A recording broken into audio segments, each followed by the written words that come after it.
Okay. Hello, everyone. Thanks to be here. I'm Elena Giulia Abbiatici. I'm a researcher and an art creator exploring the potential of smell, and in this particular case of the body smell. I'm here with Lauryn Mannigel, that is an artist and also a researcher that since many years has been creating works under her series entitled The Aesthetic and the Political Potential of Body Scents, examining so the perception of people's smell in relation to society and science. Lauryn Mannigel has been exhibited at the Mediatic and the Gustav Kiel and the Goethe Institute, Max Müller-Bauern, just to mention some places. With us, we have also the Russian collective where dogs run.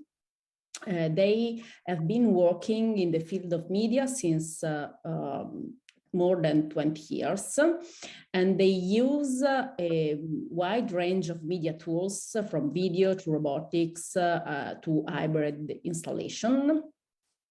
And they often address scientific topics like the three-body system problem, the machine learning, natural language processing, virtual modeling, and also olfaction and chemical communication.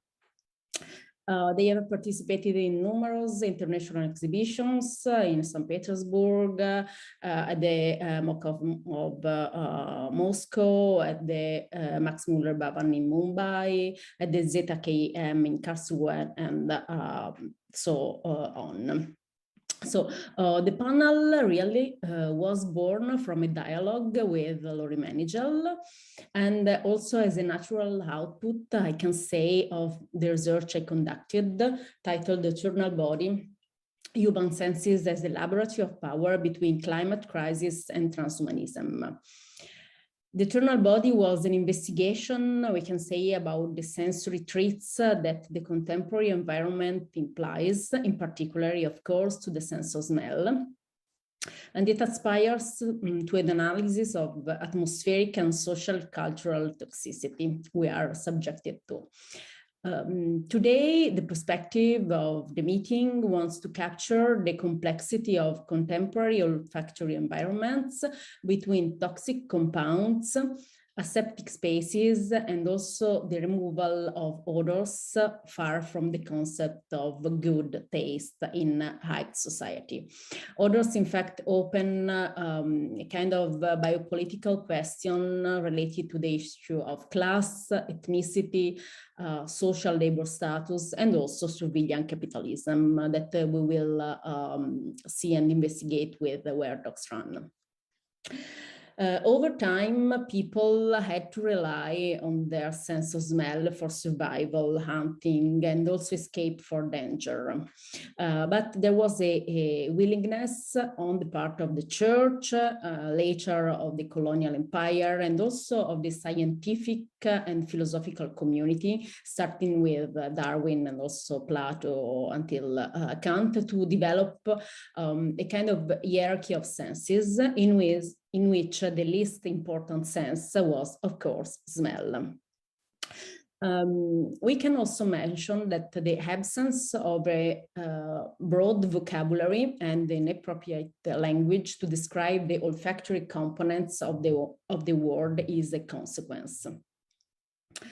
In the name of civilization, starting, as I said, also from Charles Darwin, there was this atrophy of the sense of smell. And in The Descent of Man, Darwin wrote, "The sense of smell renders man only a slight service, if any, even to savage, in whom it's much more developed than in uncivilized races. It does not warn them of danger, nor guide them to find nourishment." So later there are other researchers as Walter Mignolo and Rolando Vasquez that in their decolonial aesthetics explain how the colonial project implied not only a political and economic and an epistemological transformation, but also a modification of the senses. Refusing, yeah? Did you need to cue us for when to switch the slides? Oh, Okay. no. I'll say you. Cool. Okay. Thanks. Okay. Okay. If you want to scroll to the next slide, maybe there's an image. Oh, okay, it's a beautiful one. Okay. We were saying that the colonial project implied not only a political and economic and an epistemological transformation, but also a modification of the senses by inducing a change on the atmosphere and on aesthetic categories. And during the 18th and the colonial in the 19th centuries, colonialism in America as well as in Asia had introduced an osmophobic vision of indigenous societies, intervening both on the perception of odors and on the material distribution of odors. So what about the consequences that urban and colonial development have had on air and the atmosphere, and also on the reputation of the olfactive categories? We can provide some example. Andrew Kettler, that is an Amazon Getty Fellow at the UCLA, in his book, The Smell of Slavery, outlines the role that smells played in the subjugation of African American slaves and in the affirmation of the biopolitical superiority of the colonizer. So there was a coexistence of the condemnation of the stench of slaves and their exploitation. Kettler also informed us of many examples.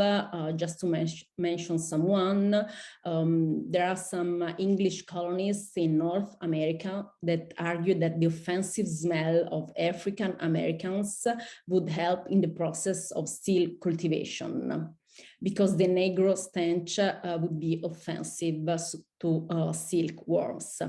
Then there is the articulation between leprosy, race, and smell that became popular, as well the idea of the relation between different kinds of diseases and blackness. And there was also an idea of a polygenesis, that is the idea of different human origins between the blackness and the whiteness. Later, many olfactory also traditions of the indigenous people have been cancelled. And as Professor Hsuan L described, there are, for example, tradition as the aromatology of the Amazonian shamans that have been uprooted, as well the cosmology of the Onji people of the Andaman Island, that is some island in the Bay of Bengal, where all living beings are thought as perfumes. And also the spiritual reverence on other culture, on the Guam Island, on the Western Pacific, where the practice of smelling was also a way to show reverence to the wise elders. Okay, the erasure of certain physiological smell, like the body smell of sweat, blood, death, and etc., was replaced by toxic polluted odors derived from rubbish, industrial waste, factory, and car emissions. These are tailor-made olfactory landscapes to which the deodorant industry has responded with products that cover up rather than eliminate existing odors in domestic and social environments. We can also utilize the expression coined by the anthropologist Deborah Jackson that speaks about olfactory displacement to allude to a deep sense of alienation that today's olfactory landscape, coated in polluting nanoparticles, have brought about, creating a distance with the earth.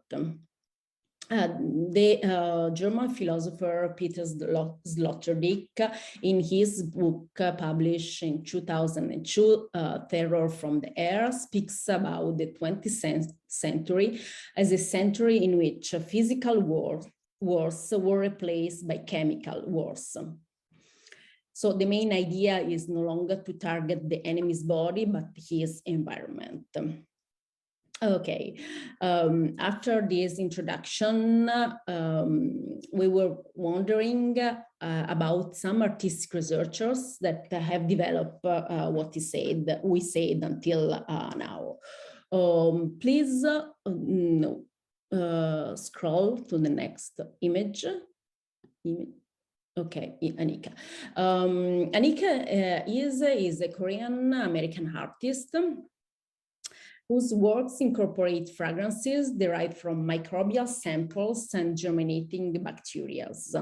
And she wants to examine what she calls a biopolitic of the smell of the senses, so the relationship between the perception of odors and issues of gender, race, and class. She frequently uses ants. Ants are insects with a matriarchal social structure, and they depend closely on the olfactory system as a guide to their behavior. In the installation, Life is Cheap, presented on the occasion of the Hugo Boss Prize, he recreated the lifestyle wars. That is a video installation that looks like an ant farm moving along electronic circuit board. So all these ants are exposed to the scent of immigrant caucus. That is another work, an olfactory one. And they were exposed to these scents to allude to the toxic olfactory environments of lithium, coltan, and other mineral mines. So she wants to dramatize the invisibility of Asian laborers and child labor force who manufactured the electronics for the tech industry that we generally assume to be odorless, at least for the consumer. And the ants were exposed, we were saying, to this fragrance called immigrant caucus. And the gallery was pervaded by this unpleasant odor, because it's an hybrid sense of an Asian American woman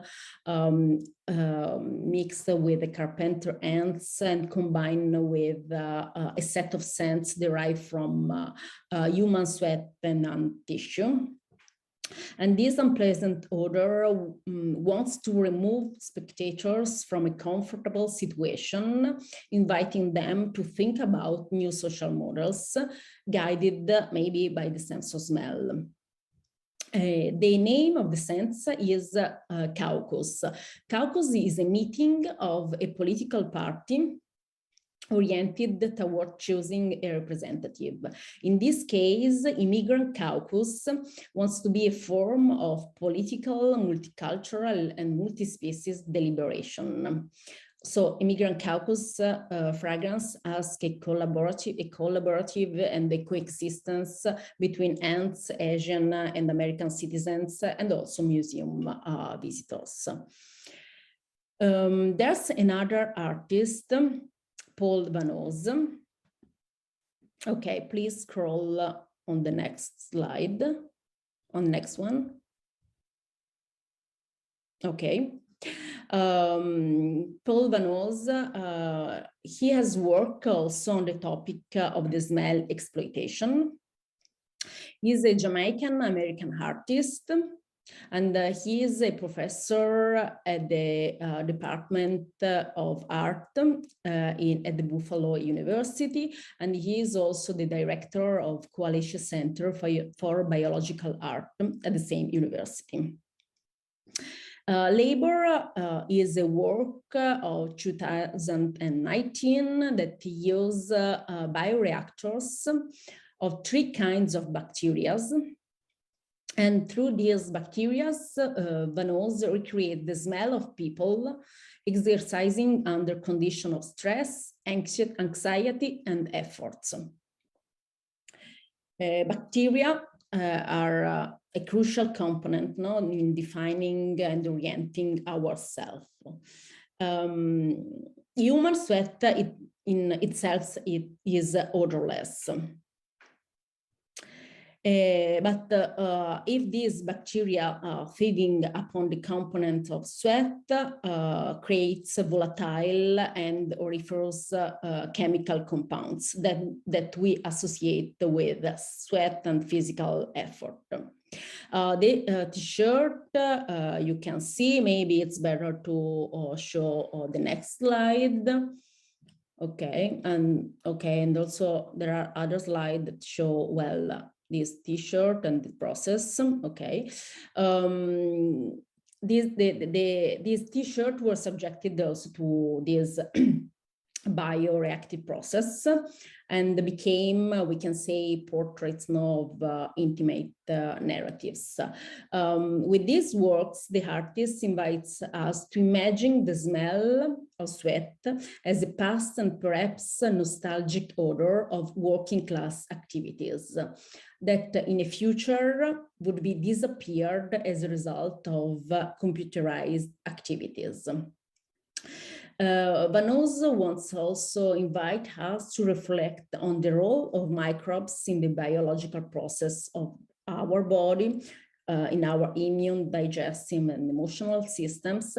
And his intention was also to generate a short circuit between increasingly pervasive forms of microbial production in the chemistry and the pharmaceutical industry, and the gradual disappearance of sweat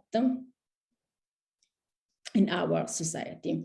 And she also wants to force that sense that have been classified and racialized into the realm of high culture. Okay, much of Western culture has been designed, in fact, and marked not to minimize such odors with deodorant, toothpaste, breath mints, soaps, and what else. There is a book written by George Orwell in 1937, The Road to Wigan Pier, that document the living condition among the working class in the industrial north of England before the Second World War. And in this book, one realized how much the social question was, and perhaps it is, still a matter of smell, and how communism and democracy, to come down to earth, must first pass through the perfumery. I can read an extract. We now came to the real secret of class distinction in the West. The real reason why an European of bourgeois origins and education, even when he calls himself a communist, cannot think of a worker as his equal except with profound effort. It sums in 4 words that people nowadays say rarely, but which during my childhood were heard with great frequency. Low people stink. So as we said, this sense of smell plays a fundamental role in the democratic construction of communities. Peter de Coupere. Next slide, next artist. Okay, thank you. Oh, okay. Peter de Coupere, with these works, The Smell of Wars, wants to think about how the war smells, whether physical or chemical war. And he develops a series of bullets with the smell of oil. The oil is one of the main reasons of war between countries. The smell of American dollars. We know that the economy is another reason for international wars. The smell of death and blood, that are the other side of war, inviting people to face with them. Just a note, all the smell were made in collaboration with the IFF's and Gnosis. Another artist is an Italian artist, and he works with what we said before, no? The terror of air and the chemical compound through air. A few days ago, he has opened an exhibition at the Ferdinandium Museum of Innsbruck, presenting a tale of forked tongues. Again, tackling the issue of chemical and bacteriological weapons, using an olfactory sculpture. Okay. A tale of forked tongues tells the history, a very strange history, of the blankets that the British Army during the Pontiac War gave to the Ottawa American Indians in 1763. Apparently, this gesture was a noble gesture, and later turned out to be a bacterial weapon because these blankets were contaminated with smallpox. So later, Vitone decided to use an olfactory sculpture. This is really only a sculpture that we can breathe and smell and not see, to describe the situation of power because, as he said, smell like power gets in everywhere. Okay, back to Peter de Coupere. We can also show one of his work presented for the 12th Havana Biennale, that is The Smell of Stranger. In this work, de Coupere modified 9 Cuban flowers and plants to emit the odors of American dollars, blood, semen, vagina, dead bodies, and gunpowder. These odors are associated with some aspect of nowadays Cuba. So the industrial food production with the American dollar smell, sex tourism with the vagina and the semen smell, labor exploitation with dead bodies and blood, the death and military violence in Cuba with the gunpowder. These works we can say that pokes fun in an ironic way at Cuba's openness to free trade and commerce with the United States. And the artist also overturns the expectation that visitors may have when confronted with installations composed of flower and plants by generating a feeling of disgust.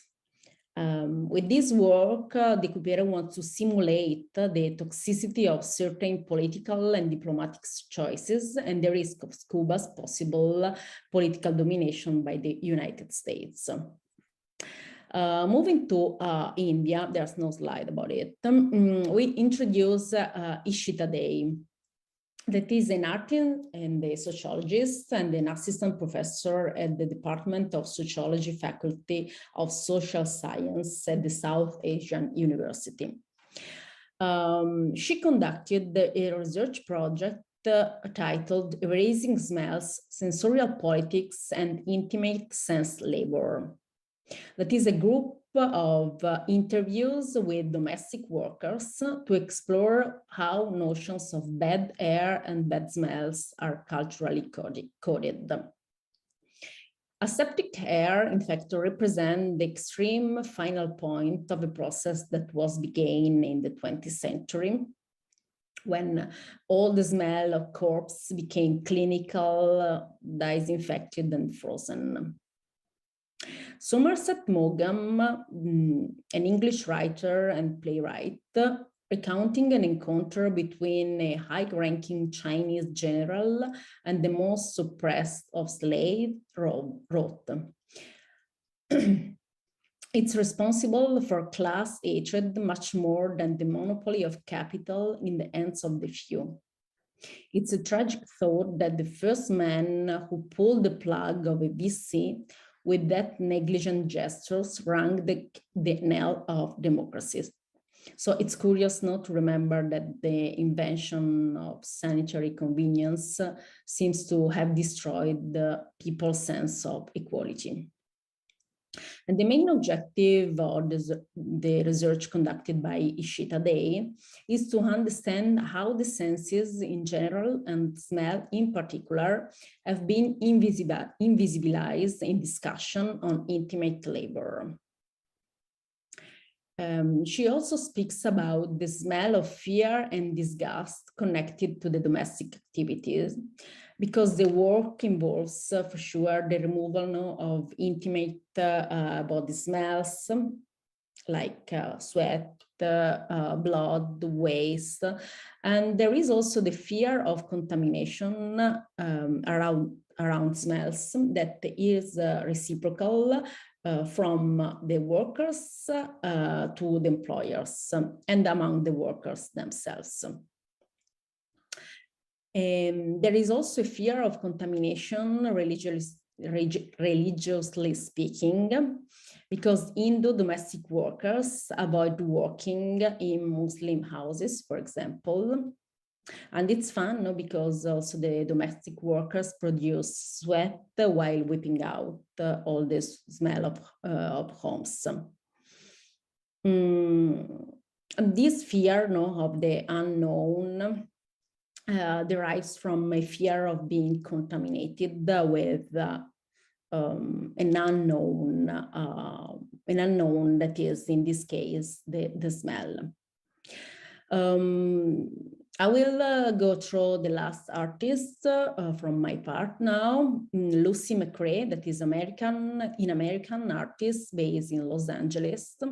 That question is indeed what forms of subjectivity will emerge from the hybridization of body and smell technology. So her project, Swallowable Perfume, is a cosmetic pill that works from within, emitting perfume through the surface of the skin when someone sweats. And the part of the Swallowable Perfume project was a performance that used the gallery as a laboratory of what is about the emotional impact of technologies. So what happens if we eat technology? Would the body itself become technology?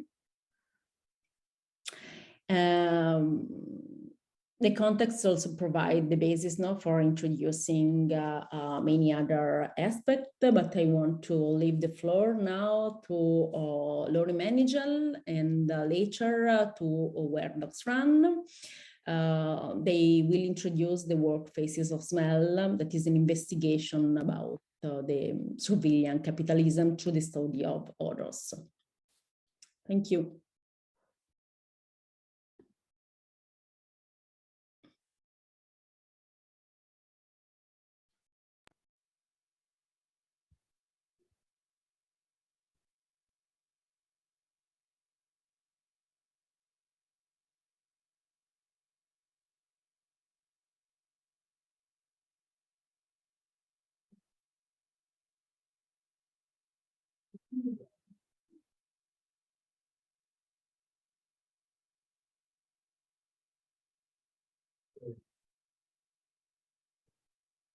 Let's get it on full screen.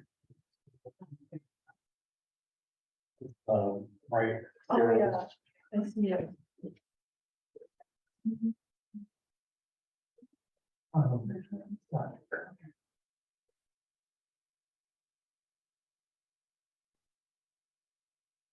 Yeah, hi everyone. I will continue. So I would like to first say that, yeah, I feel very privileged to attend and also participate in this conference, number 4 now on common senses. From experience of having attended 2 times already, I can say that the research community of and around this conference is very special. Because it's very curious and generous and also supportive. So I'm very happy to be here. I know that some of you, like Inger, yeah, we've known each other. Probably you probably have seen this image before too. So as you might, anticipate. So I'm someone who works with smell, specifically with body sense. I will explain a little bit what I mean by that. My work has been heavily impacted by the pandemic. And so I have done, let's say, more reflective work, and I actually will present a project that is in progress that has been stopped because of the pandemic, which allowed me to reorient the project. So I'm actually opening up something that is not complete. It's a little bit in a fragile state, so to speak, but I think it is the most interesting because it relates to some of the themes that have come up, like the sensitive ecologies, also to a certain extent smellscapes, also though I don't use that word, but I think from some of the definitions that were brought up early this morning might resonate with what you will hear about me saying.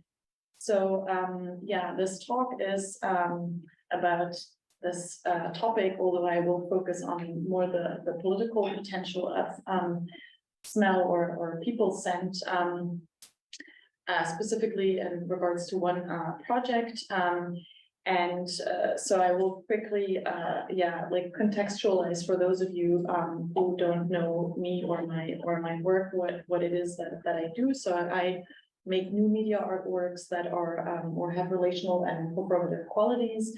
My work is experimental and also interdisciplinary.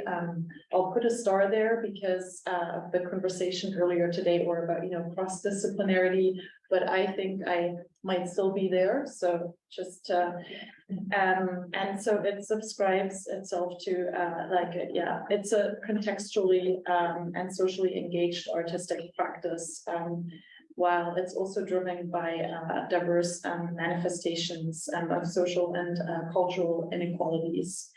And so the research is like looking at the world and through a queer, feminist and decolonial lens. And so it's been since 2005 that I've been questioning, continue to question like the Western, cultural dominance of the visual epistemology by exploring the sensory perception of smell,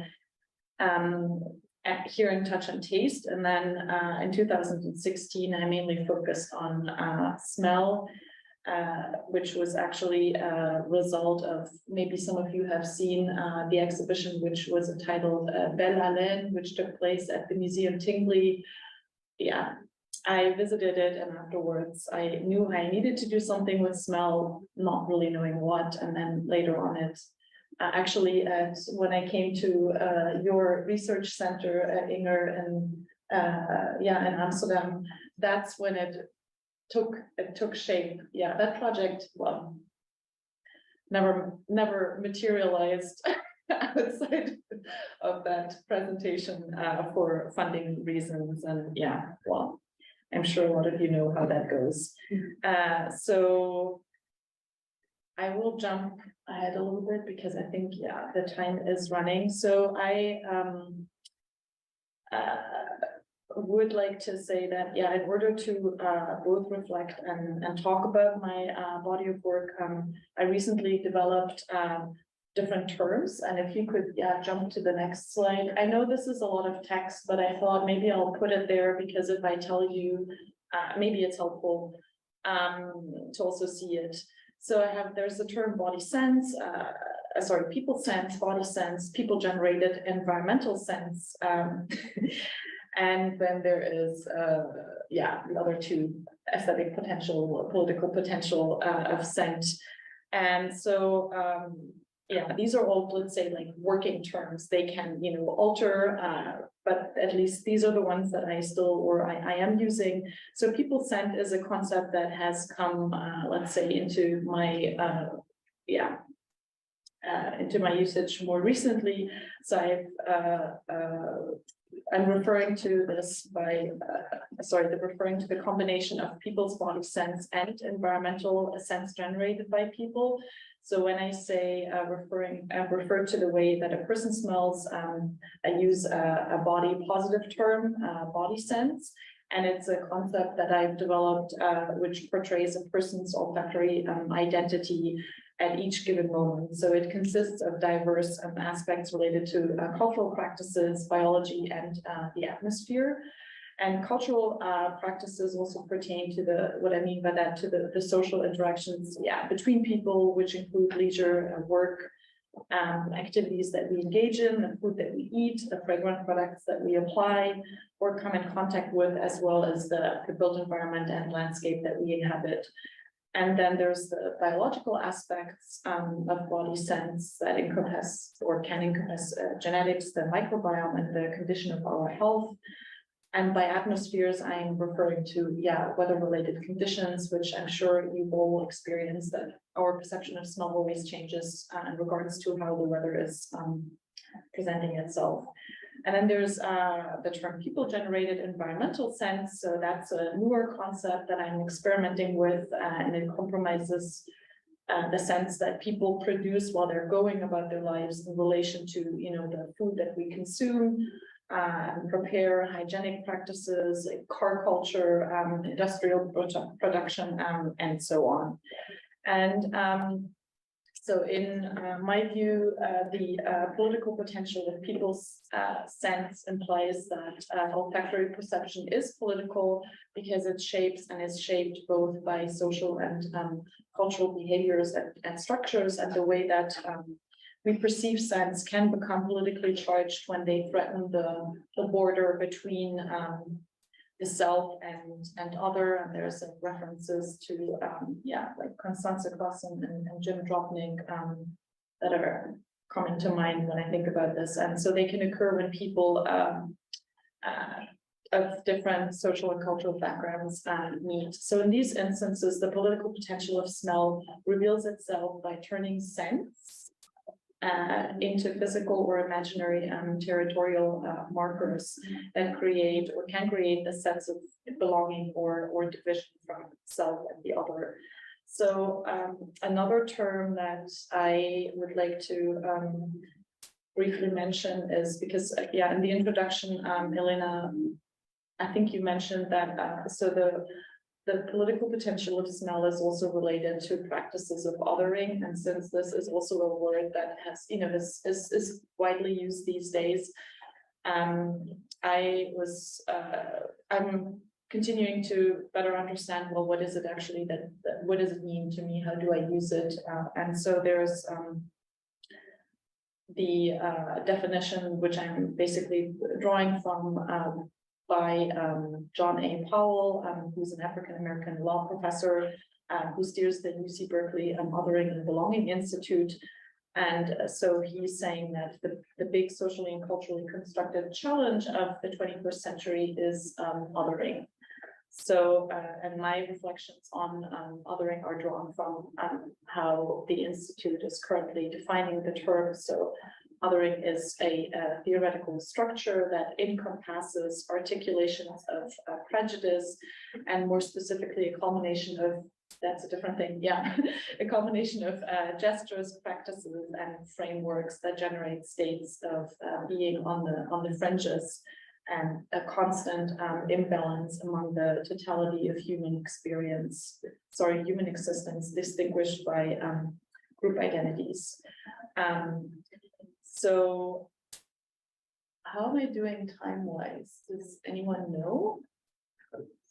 Okay, so I have like another 10 minutes. Okay. Yeah, so there's more, but I will keep the other reflections on othering and actually will introduce some of the work which you might be interested in hearing about, since I do have an artistic practice.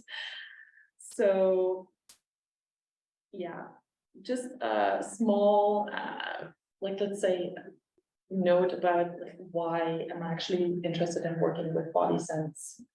So as smells are powerful and visceral, and they play a fundamental role in shaping our feelings and awareness of our unfiltered and uncensored self. And we're all constantly exposed to scent molecules. And everyone who does not have a limited sense of smell or is not anosmic can pick up on others' scents in physically shared or social situations. as well as in the environment, whether we are conscious of this happening or not. And also we cannot avoid being intimately touched by smells because they do permeate bodies, borders. And in order for us to perceive them, they also need to enter our bodies. So that is a small snippet. And then, since a long time, I've just been fascinated by the way that we perceive the smells that we I'm only talking about humans when I'm aware and very curious also about what all these bacteria, the biomicrogram does on us, because actually it's them who, let's say, produce our scent. I do focus on, let's say, the human aspect, or like a bit more from like a social perspective. So exploring the so-called, could you jump to the next slide? Okay, so exploring the so-called female body sense. So I initially began developing work on around this topic in 2019. I didn't call it this at the time. So it was an invitation by the feminist, actually, Artist-Run Center here in Montreal, that is now called Abbiatici, that maybe some of you know. They they gave me a carte blanche to develop a workshop for their public. And so this is, the one that took place.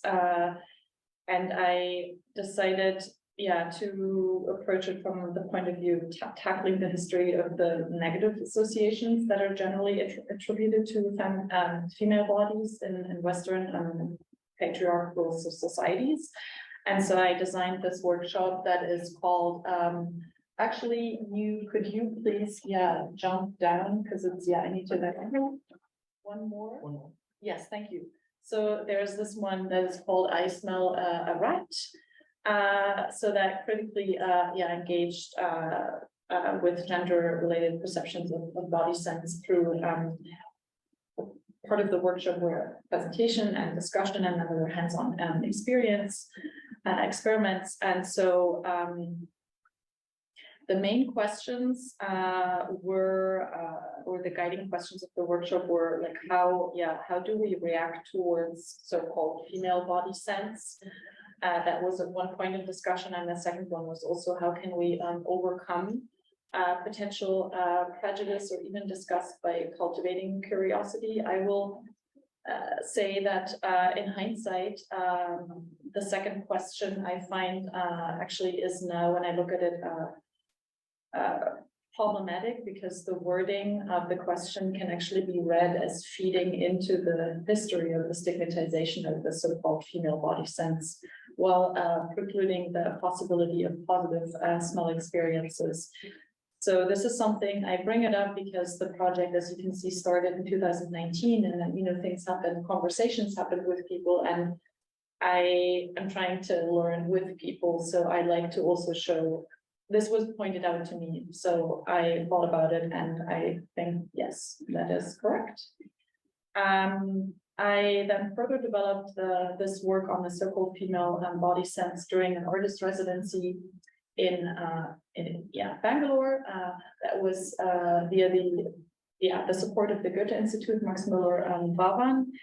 And so I had actually initially planned to explore the social perception of people's body sense by creating, a new adaptation of an already existing work. If you could scroll down a few slides, there's this project, that is called Eat Me, which was presented in Wageningen University in the Netherlands.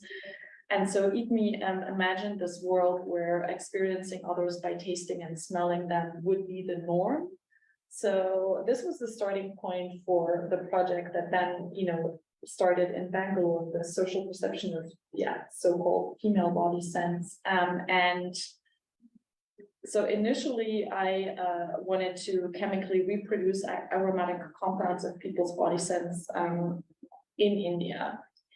in order to create designs for snacks and drinks that would integrate them as flavor. And then through conversations with multiple women in Bangalore about this, I learned that the so-called female body sense had also this history. I say also because that had been the experience from before, like conversations in like Central Europe and parts of North America, that the history and the social implications of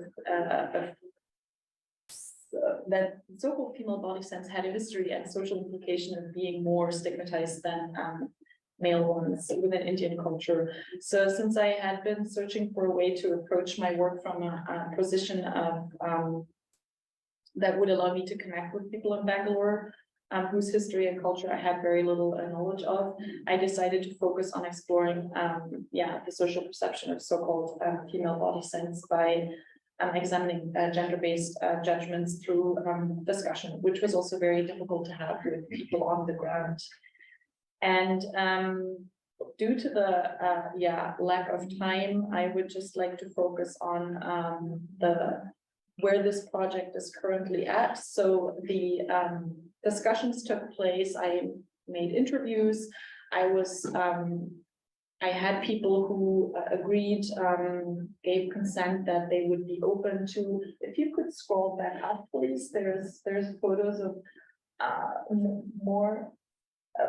yes, this one, to use, let's say, this device, like the necklace and the bracelet that are basically contained in, it's a string of cotton with silicone pieces. So the silicone would actually collect the smell of a person. So these were two areas that in conversation with the people on the ground, we've identified are actually socially acceptable. Like the women felt like they would be comfortable wearing this for a week, because we tested it and it takes about a week apparently, and you would have to remove it when taking a shower or washing your hands to not wash off the molecules. So the idea was, to reproduce the scent and then turn it into an exhibition. Then the pandemic hit. And as you can imagine, with the social distancing, hygienic measures, it was no longer possible and safe to do this kind of work. Also, India had very other more important things to deal with at the time than this. There was, I'm saying, in the priority of things that people had to deal with during the pandemic. And so I reflected on the project in the sense that I actually decided to no longer do this in this particular way, but the person that was also mentioned in Elena's talk earlier, so an artist researcher and researcher in sociology, Ishita Day, who's based in New Delhi, who has done extensive work with female cleaners, so laborers, and also cab drivers. We have been talking for probably now about 2 years about actually working together, because I've identified that it is problematic for me as a white artist to come in and do something with people's smell, which is something that is. So I was like, well, I need to, it needs people on the ground need to be included. They need to be in charge, and I will be there and listen. So this is where it's at. And I think I'm out of time, no? If you want to do room for questions, it would be good. Yeah, okay, then I'll just stop here. Thank you.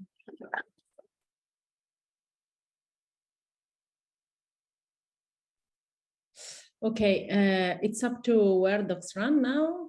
Olga, if you want to start your presentation, then where docs run will be accompanied by a translator. Sasha, welcome.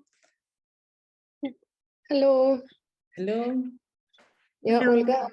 Да. Please, Начинайте. Я сейчас вам быстренько скажу. Говорите там по паре-тройке фраз, если что-то я буду не успевать, я вам помогу. Здравствуйте, я очень рада быть здесь сегодня. Спасибо Елене за эту возможность, спасибо за приглашение. И я хотела бы рассказать буквально о 3 работах очень кратко. Первое, с чего бы я хотела начать, это очень-очень старая работа, которая называется «Лица запахом». Hello, my name is Olga, and today I want to tell you about a couple of works, first of which is Faces of Smell, and off we go. Эта работа разрабатывалась в 2011 году и была закончена в 2012. И в тот момент, во время разработки этого проекта, ситуация с доступными для медиа-артиста технологиями газоанализа очень сильно отличалась от текущей, и в основном все, что нам было в тот момент доступно, было связано либо с технологиями контроля, либо с технологиями, связанными с оборонной промышленностью. This work was began to develop in 2011 and finished in 2012.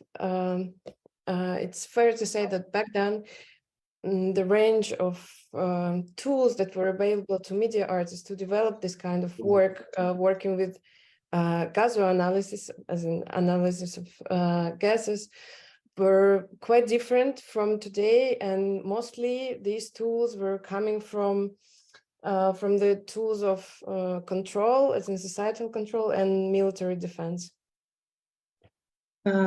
Изначально наша идея была связана с тем, чтобы попытаться разработать некий механизм воспроизведения в памяти запаха.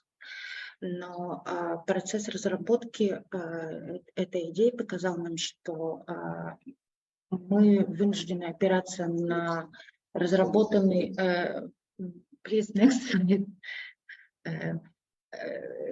мы вынуждены опираться на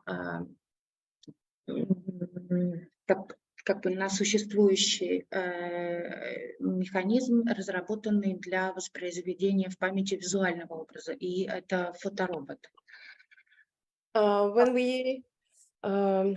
So what we wanted to do is to think about our abilities to recall smells and smell memories, but of course there is no tools for this. So what came to mind was tools available for recalling pictures and imagery.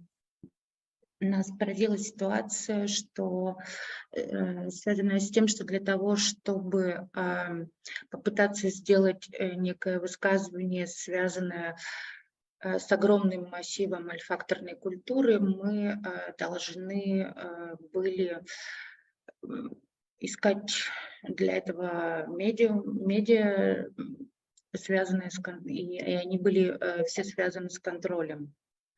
И это предопределило то, как мы попытались построить свою работу. What came as a great surprise that the only available way to produce a work dealing with this massive massive amount of data of our olfactory culture, the only tool that were at use was mediums related to surveillance. So we had to go this way. Please, next slide.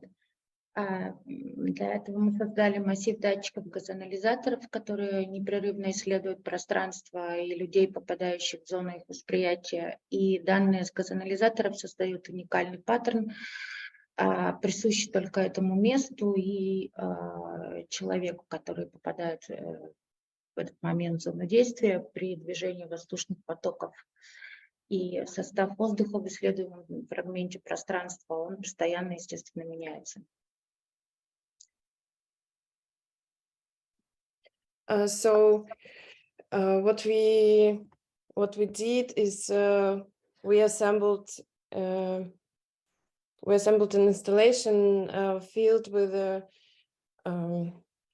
samplers, with sensors that analyzed the gas, the consistency of gas in the room, which is obviously changing constantly at all times.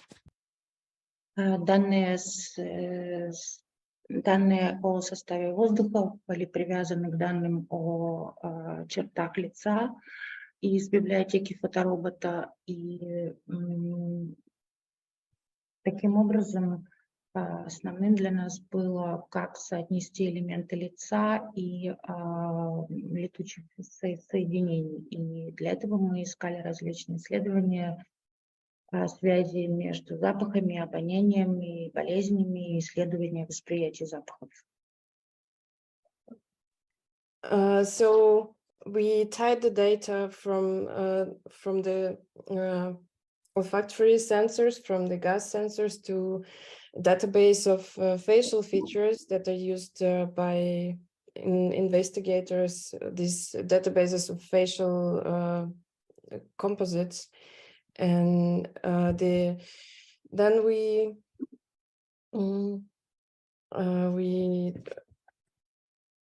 try to decide how do we tie this our data from the gas analyzer, the gas centers with which deal with volatile compounds, to our database of imagery. And then we started to read up on the existing research of olfactory research that also deals with diseases and stuff like that that were mentioned in the talks before.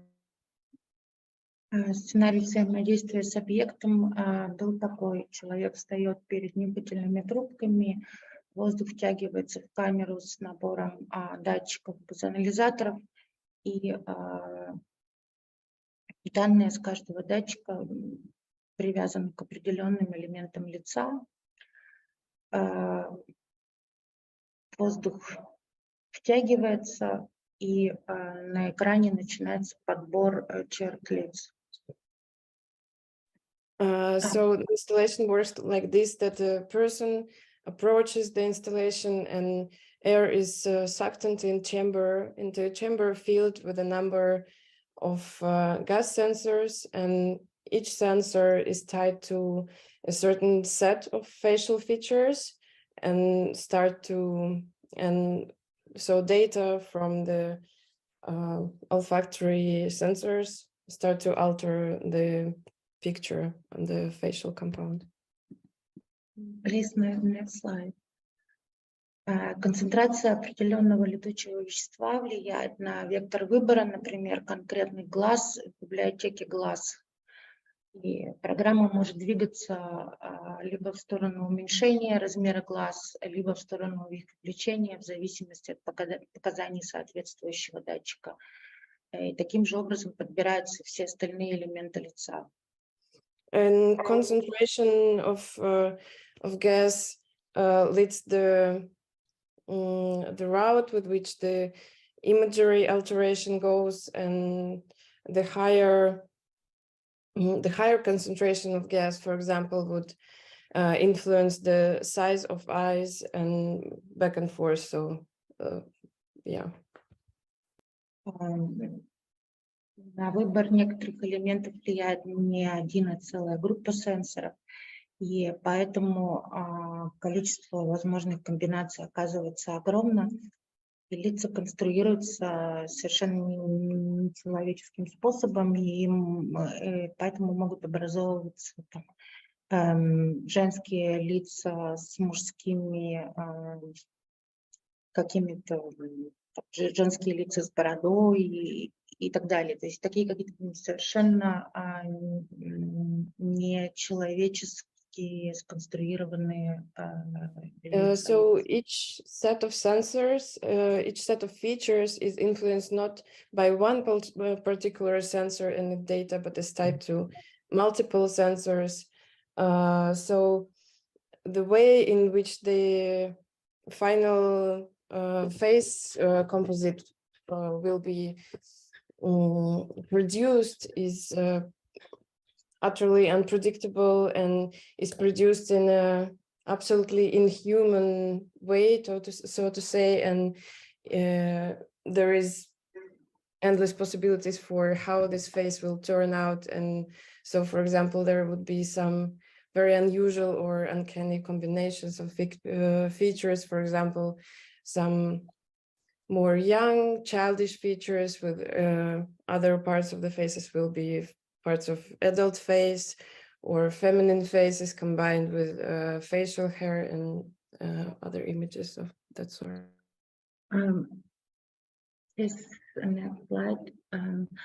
Мы не создавали реальное средство слежения, мы лишь хотели показать, что мы набор уникальных данных, которые всегда мы не можем контролировать, они рассеиваются вокруг нас и могут быть использованы,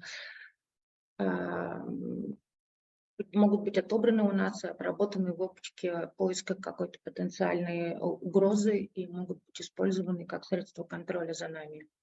И, Саша, пожалуйста, просите все картинки на этот проект до конца домотать. Yeah, now Olga is asking to go through other pictures of from the project. So it was very important for us to stress that we ourselves are not constructing a surveillance tool.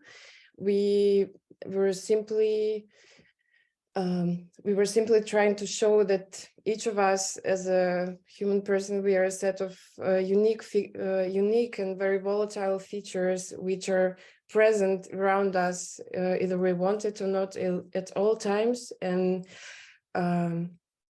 independent of our desires, they can be captured and proceeded by any party that would probably want to surveil us and maybe to identify a threat, or however this data that we constantly carry around us may be used. Следующий проект, о котором я хотела бы сказать очень-очень быстро, буквально пару слов, называется We «Коллектор». can go to pictures from the next project now, when we scroll through those. Yes, this one. Я скажу буквально пару слов. Он связан он начинался как попытка составления ольфакторного архива, но в итоге оказался связанным в большей степени с историей ольфакторным загрязнением. И это мимикрия под шарманщиком, но на самом деле это, в общем-то, газохроматограф и музыкальная шарманка. We will briefly talk about our next project that's called Collector, that started from an idea of creating an olfactory archive, but turned out to be dealing mostly with olfactory pollution. И сейчас я, Ольга, вас попросить повторить следующую фразу, потому что было много.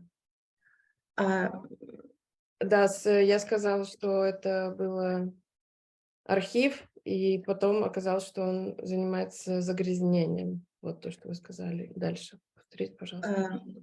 Объект состоит из газохроматографа и музыкальной шарманки, и эта мимикрия под шарманщика позволяет передвигаться в закрытых городах и собирать пробы воздуха.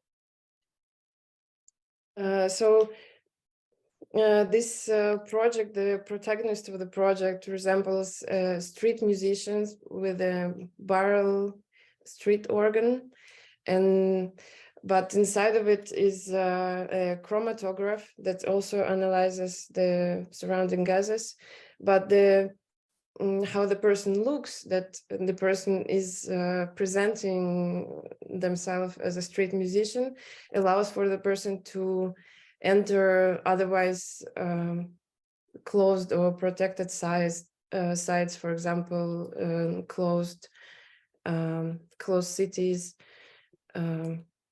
That's probably needs an explanation to a non-Soviet person. For example, ex-military bases or some classified production sites. Some cities are still not easily accessible. Я хотела бы перейти к следующему проекту. Пожалуйста, прокрутите картинки до керосиновой хроники грипп. Это работа 2021 года. You can go to the next set of slides for the next project. Yes.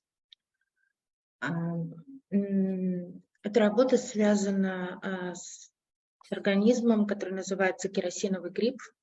This project is based on our research of the organism called kerosene fungus that lives in kerosene fuel. Она была сделана в 2021 году, и нашим научным консультантом была Анастасия Кривушина, кандидат биологических наук. И весь проект строится вокруг организма технофила. Вот это. The project was created in 2021, and we had a consultant, biology doctor.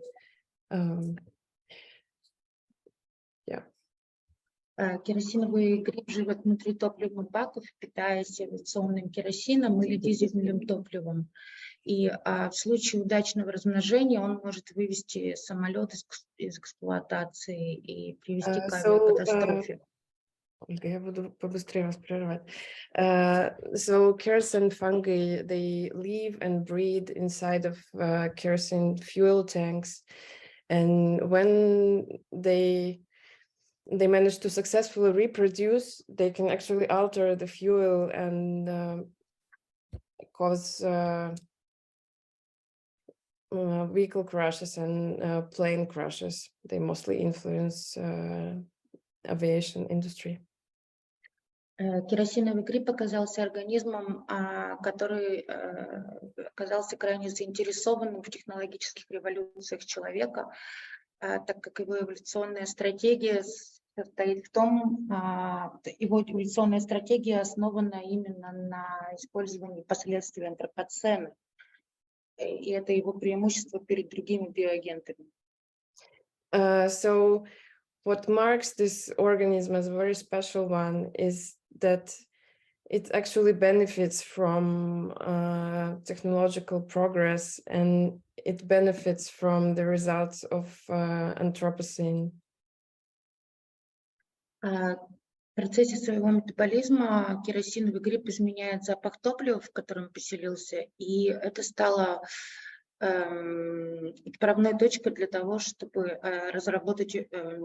попытаться разработать химическую коммуникацию между грибом и машиной, и в дальнейшем в том числе даст возможность для построения химической коммуникации между роботами.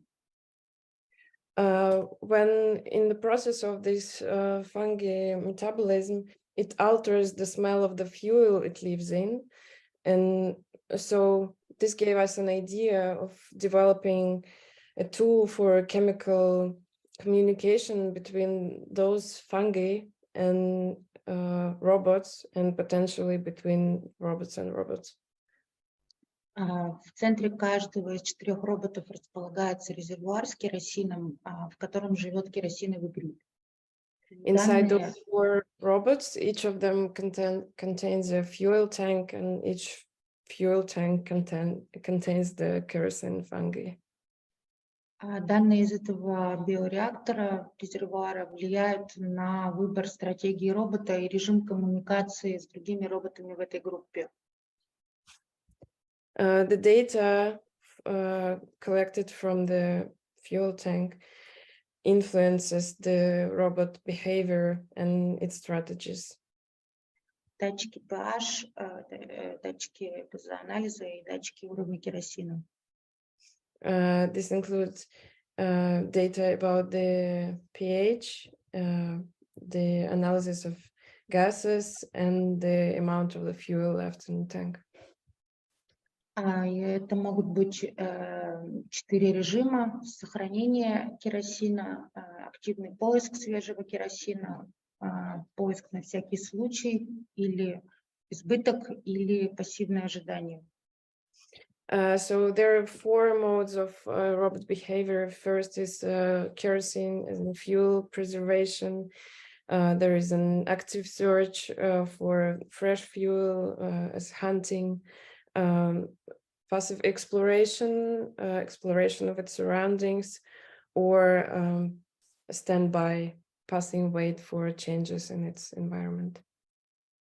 Роботы ищут друг друга по запаху, и в случае, если их режимы совпали, то есть один готов отдать, другой готов брать керосин, то между ними происходит стыковка, и один робот откачивает керосин у другого. Robots are looking for each other by the smell of kerosene, and when they meet, even if their strategies, current strategies match, they can actually join, and then one robot can suck a portion of fuel from the second one. Если стыковка прошла успешно, то внутри откачавшего керосин робота зажигается огонь. If the joint was successful, there a fire would start inside of the successful robot. И эта энергия используется теплогенератором для того, чтобы давать часть энергии роботу. And the energy generated by the fire goes into the heat generator that fuels the robot, gives energy to the robot. Благодаря возможности совпадения или несовпадения этих стратегий в этой группе из 4 роботов складывается что-то похожее на социальное взаимодействие, и мы можем наблюдать за ним. Depending on matching of their strategies, the robot strategies, something like a societal relationship arise among of the group of robots, and we can observe their behavior. Нам кажется очень интересной, очень своевременной разработка химической коммуникации между био- и гиперорганизмами, так как, возможно, это наш эволюционный шанс, поскольку наше обоняние пока что, то есть на данный момент, последняя сенсорная система, в которой мы имеем хоть какое-то преимущество перед искусственным. We consider this project very important and time appropriate, so to say, because we assume that trying to develop the communication between bioorganisms and cyber organisms is very urgent and very offers a lot. Especially considering that our olfactory system, our sense of smell, is the last resort in which humans still have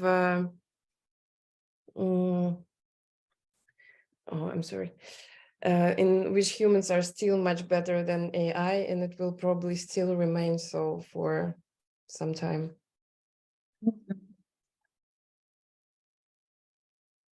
Yeah, okay, thank you. If you want, we can start discussing about what we told until now. If I don't know, I'm not there, but if in the public there are some questions, suggestions, whatever.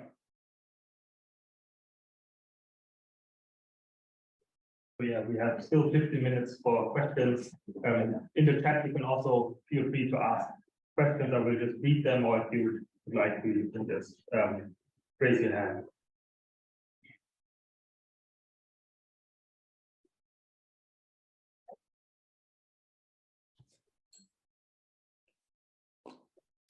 There's a hand.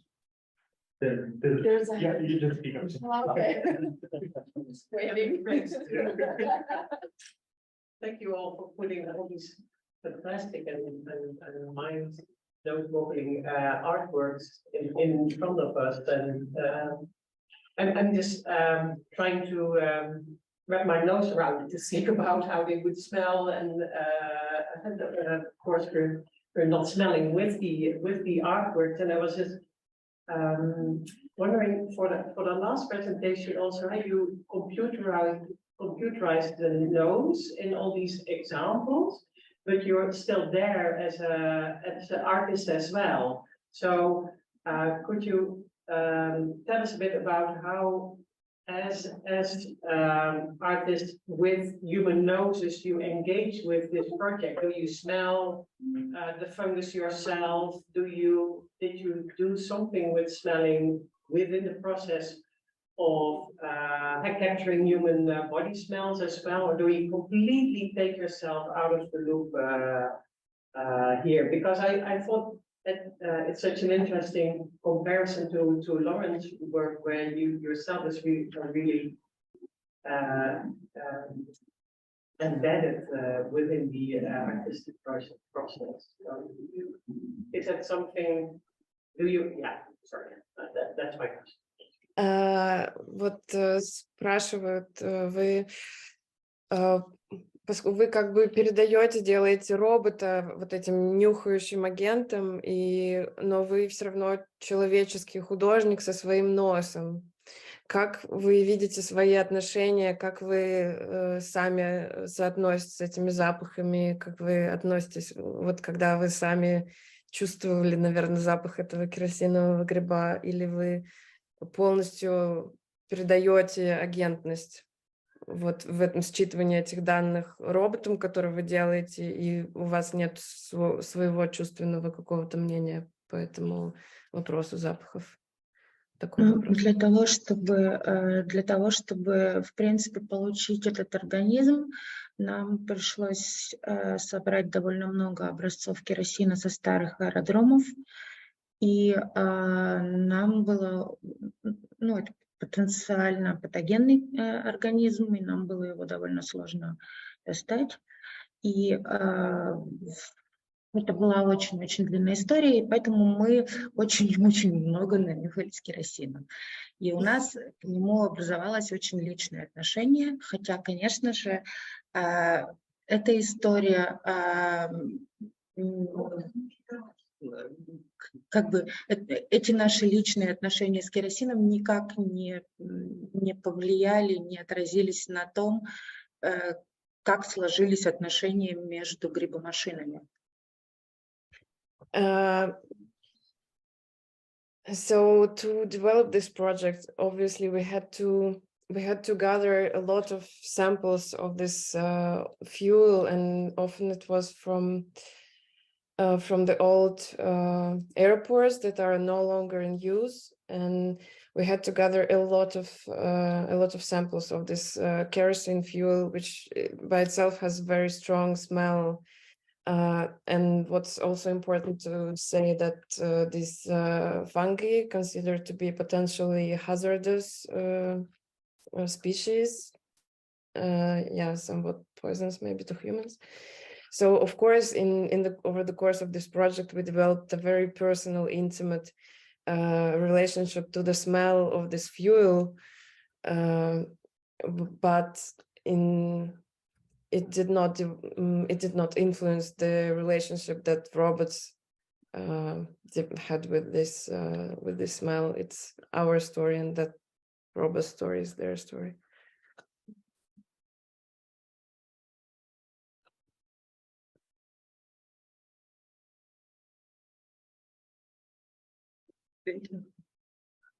Thank you. So if you ask the question, please speak up. There's some kind of audio issue that the speakers can also give you. Yeah, you can scream, because then they will hear this.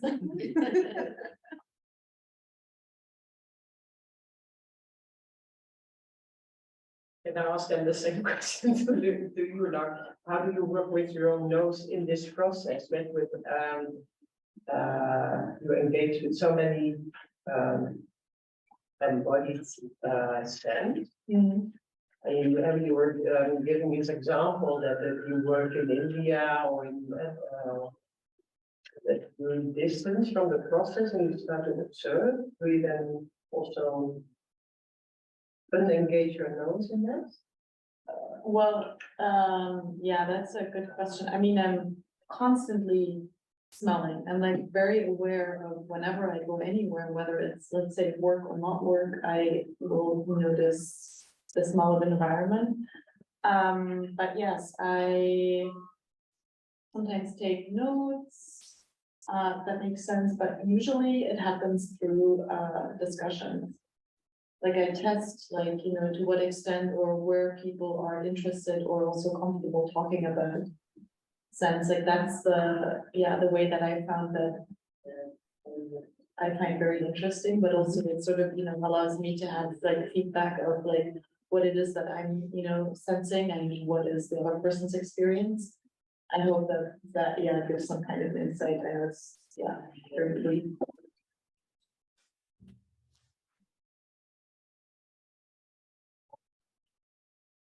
I have a question. So thanks for all the presentations. I have a question for the last presentation about the project Face Melt. I was curious about maybe the translator went away. I was curious about how how people reacted when they saw the face changing and not looking like themselves. And I mean, I was curious about how audience engaged in it and reacted to it. Спрашивают, как реагировали люди вот в проекте с лицами, поскольку эти лица ничего общего не имели с самими зрителями, вообще как аудитория просто реагировала, такой вопрос. Ну, люди реагировали по-разному. Изначально мы предполагали, что люди не будут хотеть в этом участвовать, потому что это очень интимный жест, встать и быть обнюханным перед всеми в публичном пространстве. Но реакция была, как правило, противоположной. Все, ну, то есть как люди участвуют в этом как в веселом балагане, но для нас поразительно то, что люди ожидают, что лицо их запаха должно иметь отношение к их внешности. Это не так. И люди часто действительно были этим изумлены. Yes, so the public reacted very differently. At first, we were a bit afraid that people would be actually hesitant to participate because we assumed that it's a very intimate gesture to be sniffed all over in public. But actually, it was vice versa. People were very excited and took it somewhat as an entertaining gesture. But yeah, some people were genuinely surprised that the face doesn't have anything to do with them.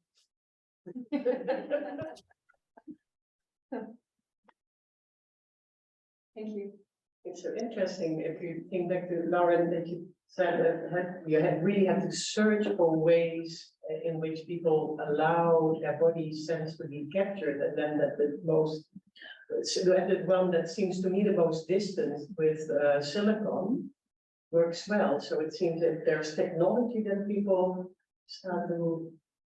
Well, this was in the context of India, because the thing is, we were also trying. So together with the scientist, I did not mention her name right away.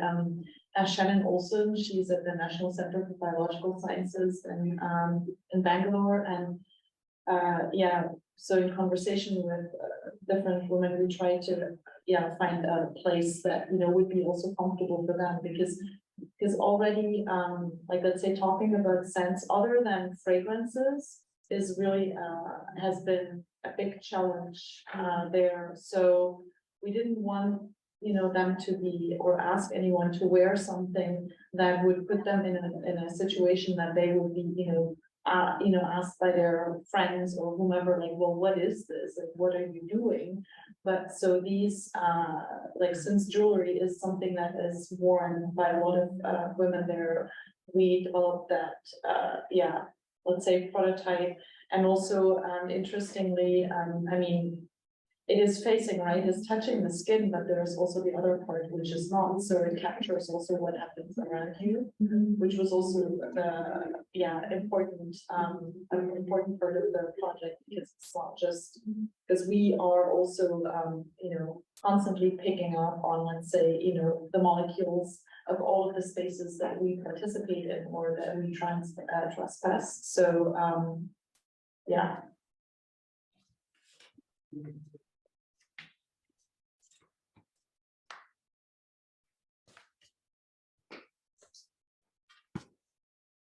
I'm just wondering, Elena, since you can't see us, unfortunately, I mean, cannot be here, do you have any questions for us? Like, maybe there's someone. So maybe if continuously speaking about the last project, the last project presented by the Word Docs Run, no? Because yeah, of course, speaking about the body smells and the relationship with artistic researching and the body smell, it's quite not common, but well understood, no? But how do they react, no? Thinking about the odors as a medium of surveillance. And it was something very scary, and that also, I don't know, but also the study, the German regime police started to use creating an archive of our smell, because it seems that our smell, it's like our DNA, no? Something very peculiar. Да, Елена прокомментировала, что ее очень... No, but it's not a question for Olga, but it's a question maybe to the public. No, because Lauryn asking me if I want to ask something to the public not being there. So I'm curious about their reaction about it. What struck me, we just had a very interesting keynote by Constance Klassen, who called also to work more on. Yeah, but I can't hear you. Oh, okay. My reflection would be sort of linking back to the keynotes that we just heard from Constance Klassen, who call to work more on human and animal communication, human non-human communication. So it's so interesting that you are working on smell as a communicative mode, and focusing mostly on the biopolitics of it, the othering, the exclusion, the power play, or as if you think about the power full knowledge that you're building around what scents do in interhuman communication, then in fact it's sort of a step towards creating a whole body of knowledge that we can use for thinking about human and non-human communication. But if we focus only on the humans, that whole or a lot of the work that we're doing there is about exclusion. So that's just an observation from my side that there seems to be a paradox here, or maybe it's not a paradox, but yeah, I would also maybe just add that the whole idea of surveillance is super important, and what I always find interesting, because I've been I mentioned this a few times, maybe I've been reading a lot of Abendel, and just the idea of necropolitics and necropower to add to biopower and biopolitics would be something interesting. For instance, with face melts, I guess I saw it in Karlsruhe, and it's funny if you think about it, you can just walk up, bath and part into it or something. But if you think of the utilization, maybe also with Rindsbusser, maybe if we implemented, or somebody, a dark power maybe implemented it somewhere in a public space, captured our data, and then there's a command to capture everyone who smells like human and coriander, kill them. Maybe that would work, and we should always consider that. Maybe I always do, maybe because of the color of my skin. So yeah,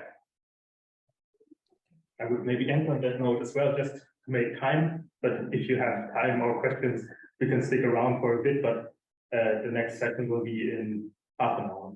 yeah. Okay, thank you, sir. Hope that's not pessimistic, but